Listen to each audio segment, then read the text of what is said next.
Well, Eliel, thank you so much for taking time to join me today in this conversation about the Association of Certified Biblical Counselors conference that's happening this week on transgender identity and homosexuality. And you do a ton of writing and speaking and working at these intersections. And I just, kind of to start off, can you just give us the Cliff Notes version of your story? You've had quite the journey with faith and sexuality, being Seventh-day Adventist, which also brings a even more unique perspective to this. So could you just give us a little recap about your journey? Yeah, definitely. So I was born and raised in the Seventh-day Adventist Church. I've only gone to Seventh-day Adventist schools, educational schools actually, from all the way up to college. So I went to Seventh-day Adventist schools, and most of my story when it comes to being LGBT happens in educational spaces. So in elementary school, I started to it's not that I started to have crushes on both guys and girls. It was really young age. I didn't understand that sexuality could be fluid. I actually thought that eventually you would have to choose between being straight or gay, and like one day that would be the rest of my path. Just because there's a very limited understanding of sexuality in mainstream media when it comes to bisexuality, but as well, especially more so in Christian spaces, especially one in Seventh-day Adventist, which is very heavily purity culture influenced. So at an early age, I felt those crushes, and because of various things I was interested in, I was in the gymnastics team, I played flute, I was in the choir. I was severely bullied from a very young age. My parents at the time tried to go and speak to Seventh-day Adventist administrators at my school and tell them what was going on, and they would say that I was being too much of a sissy and I needed to grow up, etc. So there wasn't that much of a support system at these schools. They thought that I just needed to be a very stereotypical manly man at 9 years old and just deal with the bullying that was happening. So when I was 9 years old, after being bullied for about 2 years, I had a psychotic break and was put into a children's mental hospital. Now this has some to do with the fact my father is schizophrenic. And mental illness runs in my life, but it's also due to the severe bullying that I was going through that wasn't being addressed. So afterwards, my parents, my family, and I moved. Once I got recuperated from that traumatic experience, we decided to move states to find actually a different Seventh-day Adventist school. My family has always been very, especially my mother, has always been very heavily influenced in Christian education. Even as a single mother, she somehow found ways to pay for that Seventh-day Adventist education or Christian education. So we went to a different Seventh-day Adventist school system. And that was when I found the word bisexual. And I was actually really happy about that. I never felt, how do I say this? I never felt bad about my sexuality, because when I found the word bisexual, it made so much sense to me that I grabbed onto it. I've only ever identified as bisexual at such an early age. And so, perhaps too naively, my freshman year of high school, when people asked me if I was gay gay or straight, most likely they would ask me if I was gay. I would say, no, I'm bisexual. So I started coming out at freshman year of high school, which is a pretty young age, especially in the Christian environment, to be coming out. But I was quickly dismissed from my Adventist academy due to my sexuality. So I was asked to leave, which was really disappointing to me for a lot of reasons. I was really involved with the school, part of the gymnastics team, choir, I was at school from 7 a.m. to 10 p.m. on all the different activities that I was doing. And it was tough. Because not just that school, but this religious community that my family was so part of shunned us, not just me, but my entire family. So I remember one experience very vividly. Me and my mom, I was 14, 15, I went to Walmart and I saw one of the old pastors that used to pastor at one of our schools, and the pastor, I said, "Hey pastor, how are you?" And I had my hand out, and he looked at my hand and he walked away from me, and I turned around and cried straight in my mother's shoulder. It was a very traumatic experience, because as soon as I came out, right, I just had come out. I wasn't in a relationship, I wasn't doing anything, I was technically still a virgin. There was nothing that I was doing that would be considered sinful, even by traditional standards, but I was completely rejected from my religious community, which was tough because my entire support system, my entire friend group, fellowship was all based in that kind of community. So afterwards, I decided to go, well, me and my family, it was really like a collaborative effort, decided to put me through reparative therapy, mainly so that I could be readmitted into the school system and to be readmitted into the religious community. So I did a year of that, which reparative therapy is such a harmful experience because they tried to find something traumatic in your life to pinpoint that moment where your sexuality went wrong. And as it just said, there was plenty in my life to pinpoint when it comes to traumatic experiences. So then I ended up hating myself more for my mental illness, for my bullying, even my father for having that in my blood. It was not a good. That was probably the most suicidal time I was in my life, just because I was very upset at my past. A lot of things that I didn't have any choice over happening to me, and I blamed that for my sexuality. It took a couple of years afterwards to reconcile my faith and sexuality. And the way I did that was by recognizing that a lot of times religious leaders mean the best and they have the best intentions, but they're humans and they can make mistakes. And a lot of times they aren't being reflective of God's image or what God thinks of me. So it was by building my own relationship with Christ, separate from any organizational structure or religion, that I was able to reconcile my faith and sexuality. Because I was always a big part, like, church was fun for me. Church was something that I enjoyed. It wasn't something that I felt forced into by my parents. It was something that I initiated and wanted and pursued myself. So I was like really good, right?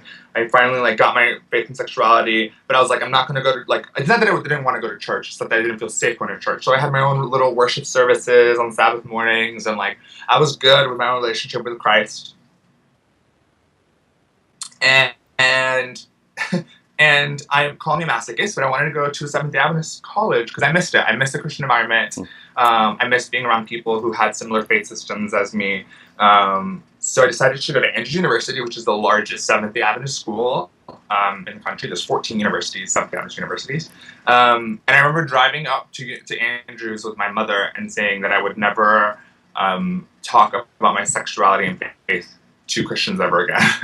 Like, we had literally had the conversation where we're like, I'm not going to discuss it because I had really bad experiences. I'm happy. I have a really good family. I'll be out to friends and things, but I'm not going to talk about it with anyone with any kind of institutional power because I didn't want any of those bad things to happen. I assumed that I was going to be expelled from even my university. So the first year was really great. I was involved in all these different things. I studied 2 bachelor's degrees, honors program, gymnastics team, 3 jobs. I felt back into the folds of the religious community and being really, social and extroverted. And I was out to friends in the community, which was really fine. Like, college students are pretty cool when it comes to sexuality conversations, so they had no issues. But I did not want to speak about my sexuality to administration under any circumstances. So there was an issue on campus where I didn't feel safe due to a situation attributed to my sexuality. And there was a moment where it not just involved me, but my sister at that time was on campus. And so I needed to find an administrator that I could speak to, that I could address the issue with. And after explaining to this psychologist who I found on campus, a teacher who I heard was like LGBT friendly through the grapevine, after I explained the situation, she's like, we have to address this. This is serious. So I ended up going to the university and discussing my issue, and them saying that they were going to treat me fairly because I was victimized in the situation, but I told them that I didn't trust them. I didn't trust them because of my past experience. I also didn't trust them because the student handbook didn't have anything in regards to LGBT people. And I assumed that anyone who was being a part of this to the administration would allow their religious beliefs on sexuality to get in the way of treating myself fairly. But it was fine. It was really great. They handled it really well. That ended up catapulting me into this crazy life of advocacy that I never thought I would be doing. There's some really weird Jesus moments, as I would say. Like, the day that I met with a psychologist, she was meeting with 2 other students about starting a gay straight alliance on campus that same day. 3 hours later, she invited me to it. something I never planned on doing.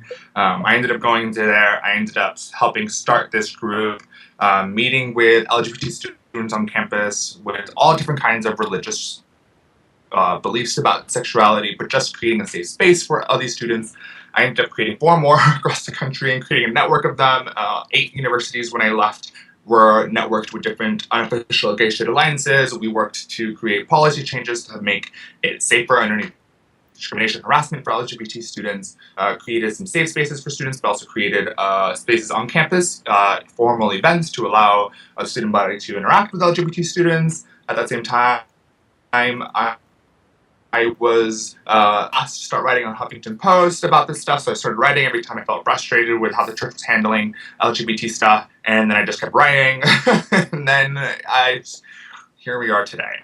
So it just kind of snowballed into this thing where I started writing so frequently on various platforms. Religion News Service contacted me a year ago to start a column on the intersections of sexuality, gender, and faith due to my past portfolio on this subject, and I've been writing and speaking and advocating for safe spaces the past 4 years. Something that I told my mother I wouldn't even have a conversation about a Christian to my sexual life. So it's a really interesting story, especially since I feel that God used my past experience on schools not feeling safe as an LGBT person to advocate to create safe spaces in our campuses. So I really think that God took something kind of nasty into something beautiful in my work. But that's where we are today.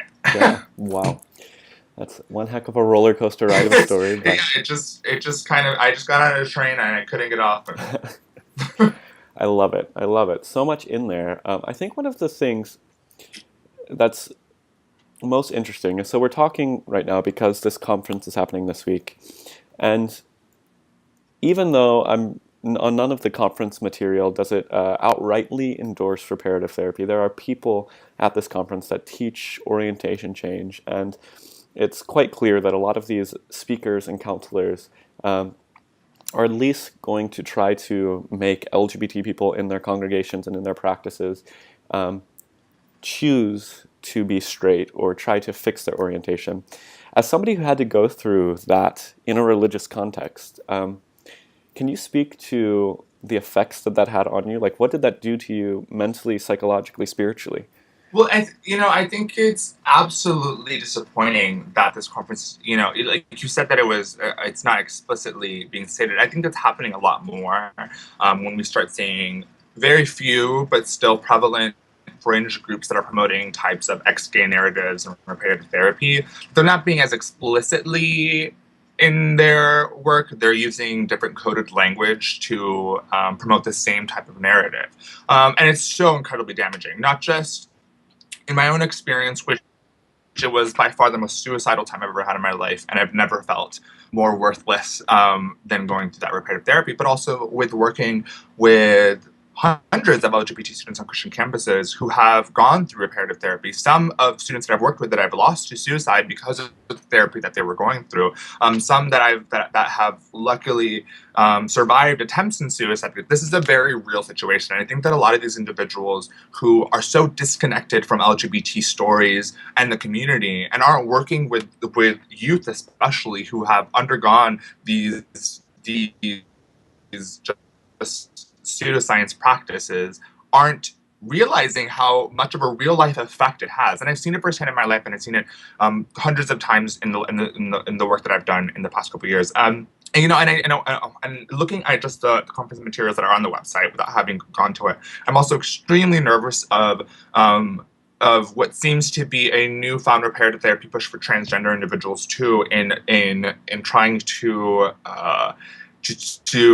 push against any kind of medical intervention to allow them to be their fullest and happiest lives. I see that as well too, and which is a newer phenomenon because I think Christians haven't engaged the trans community in nearly the same way they have with homosexuality, but it's still just as dangerous as you've seen with high-profile stories like Leah Alcorn, and also elements that are untold individuals, especially from trans individuals of color. So I think this conference, from what I see on the materials on the site is nothing short of spiritual malpractice. I'm certain that a lot of these individuals have good intentions. I actually had a really great lunch with individuals from the Biblical Council of Manhood like a month and a half ago. I think it was at our ERLC conference in Nashville. They were picking my brain and asking me about stuff. Super sweet guys. Really awesome. They paid. They paid for meals? Someone paid for my meals. So one of them paid for meals. So they're super cool. But they don't realize, that good intentions or not, it's the effect that is the issue. And I'm extremely concerned over what is going to happen at this conference and the narratives that are being promoted, especially when it doesn't seem like any actual LGBT individuals are being included in the conversation, which to me isn't a conversation then. It's an echo chamber, especially excluding individuals that are part of the LGBT community, LGBT conversations is doesn't make any sense to me. Like it's just one of those things that you have. It's a precursor to engage the LGBT community, is that you have to include us in the conversation. That's clearly not happening here. Yeah, totally. Yeah, and one of the favorite pieces I've gotten to engage with you on is about a year ago, maybe 6-8 months, whatever. We wrote a piece about Glenn Stanton and Andrew Walker, who had this really horrendous article touching on the death of Leila Alcorn. And one of the phrases in that article, they said that those of us that are advocating for change and for these organizations to stop teaching reparative therapy and the like, they said we want them to change based on the latest flavor of the month psychological finding. And that kind of language, that rhetoric that views their interpretation and theological perspective on Scripture over what is being taught and found by psychologists and therapists, that seems to be exactly what you said, spiritual malpractice. It seems to be really dangerous. And I kind of just would like, if you had a second, if they brought you down to the conference this week and allowed you to stand up on a stage and gave you 5 minutes to say something to this group of pastors that are going to go out and take this really harmful perspective and these teachings to their congregations, what would you say to them? Well, I think one of the issues that individuals like Andrew Walker and Glenn Stanton, or that first that they assume that they have experience and education and credentials to speak on topics that they absolutely do not have. Not just not experiencing the LGBT experience, but clearly not having any credentials and actually working with LGBT individuals. Yeah.